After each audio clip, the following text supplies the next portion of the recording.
So ham from the US. So, if a person lives in a Kafir country and let's say they have some ingredients, or whether beef, cheese, and whatnot, but instead of coming straight forward and saying it has cheese or beef, they might change the ingredients and modification and might give it a different name. So a lot of the ingredients have a lot of unknown ingredients in a food, and we don't know what they are. So do we trust the Kafir government or Kafir brands in that?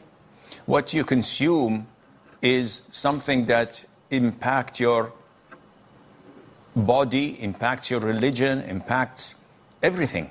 So if I give you something and you don't know me, and I tell you that it's fine to drink, it might be poisonous, it might be contaminated, it might be with an illness that is contagious. Normal people would hesitate to trust those whom they don't know. Likewise, when it comes to food, Allah Azza wa Jal gave us the norm and gave us the ruling in chapter 5, verse 5. The slaughtering that the people of the book do is halal for us.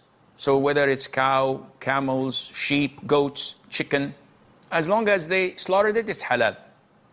If we don't have any reason to doubt it, the default is halal.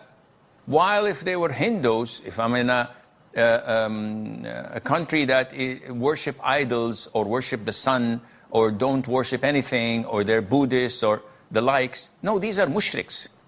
We cannot eat any of their meat they serve us unless we're certain that it's halal. So the ingredients is something that you have to look into. How would I know if they change the name and give it something else? If you're doubtful of their honesty and truthfulness, then avoid it. And Allah knows best.